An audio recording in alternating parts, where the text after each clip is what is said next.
Someone else is living your personality. Not a copy of you, not someone who studied you, someone who got there first. Before you even knew who you were, they moved in. Think about the way you laugh. Where did that come from?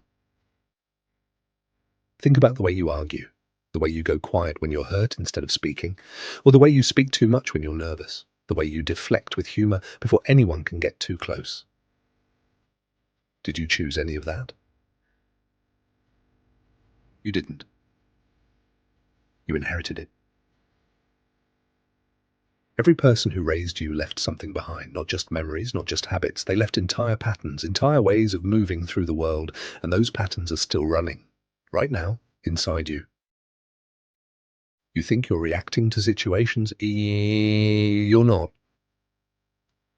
You're replaying someone else's response to a situation they were in 30 years ago. Here's the part that makes it stranger. The people who shaped you, they didn't choose their patterns either. Your mother's anxiety, your father's silence, your older siblings' need to be the funny one. None of them sat down and decided to be that way. It was given to them by people who are probably gone now. You are carrying the emotional responses of people you've never met. Let that land for a second. The way you flinch at a certain tone of voice. The reason certain silences make you panic. The reason you need to be needed, or the reason you push people away before they can leave. None of that started with you. It started somewhere in a family you didn't choose, in a moment you weren't there for, between people you might not even know the names of.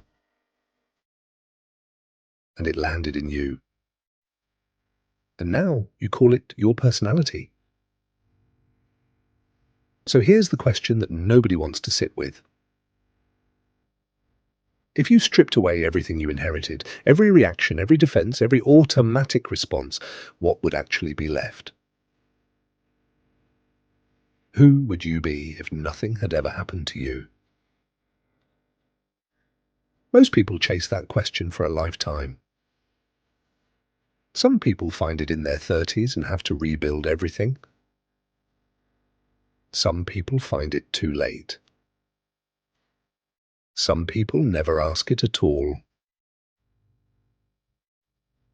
Because asking it means admitting that the person you've been defending, the one you've been protecting in arguments, the one you've been explaining to people, the one you've been trying to make others understand, might not be entirely yours. And that is a terrifying thing to admit. Because if the personality isn't yours, then who's been showing up to your life? Here's what I think. You are in there. Somewhere underneath the borrowed reactions and the inherited fears and the defense mechanisms built by a child who just needed to survive. You are in there. But finding you requires something most people are never willing to do. It requires watching yourself. Not judging, not fixing, just watching. The next time you react to something, pause. Just for 1 second. And ask, is this mine? Or is this someone else's answer to a question I'm not even being asked? You might be surprised how often the answer is, it's not mine. It never was. If that's still sitting with you, the next one will too. Subscribe to Hang On. And hang on.